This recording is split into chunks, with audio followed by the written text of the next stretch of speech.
தாத்தா. ம்.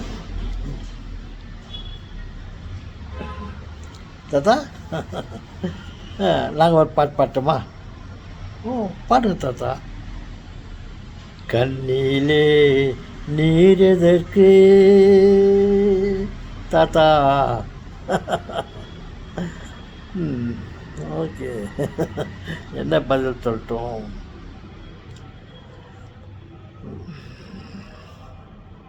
ஓகே, சந்தோஷம். சந்தோஷம். கண்ணீர். அவ்வளோதான். தாத்தா, எங்களுக்கு ஒரு பாட்டு பாடுங்க தாத்தா. குழந்தைகளுக்கு ஒரு பாட்டு பாடுங்க தாத்தா. ம்.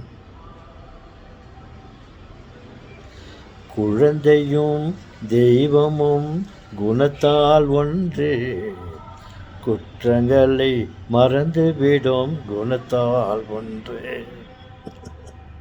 இன்னொரு தாத்தா, இன்னொரு பாட்டு பாடுங்க தாத்தா. அன்பு மலர்களே, நம்பியிருங்களே, நாளை நமதே,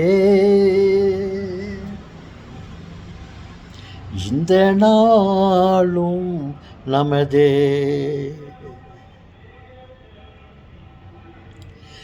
நாளை நமதே, எந்த நாளும் நமதே.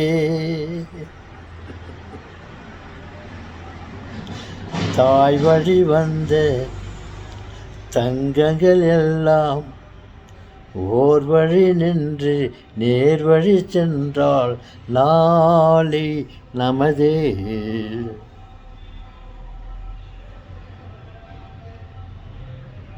அன்பு மலர்களே,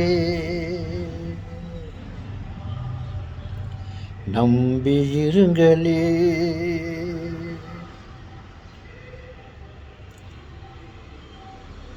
நாளை நமதே,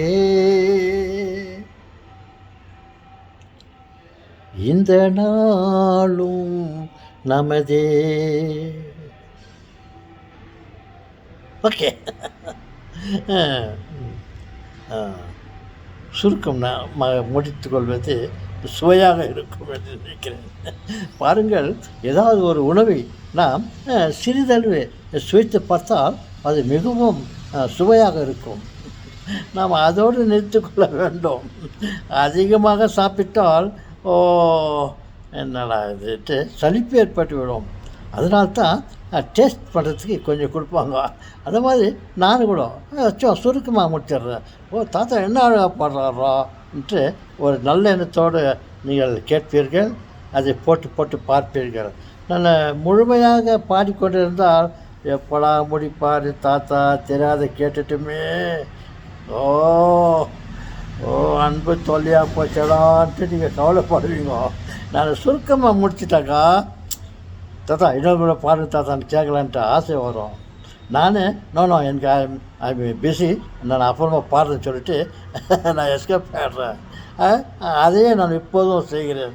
ஐ வெரி பிஸி. நெக்ஸ்ட்டு வீடியோவில் அடுத்த பாட்டு பாடுறேன்.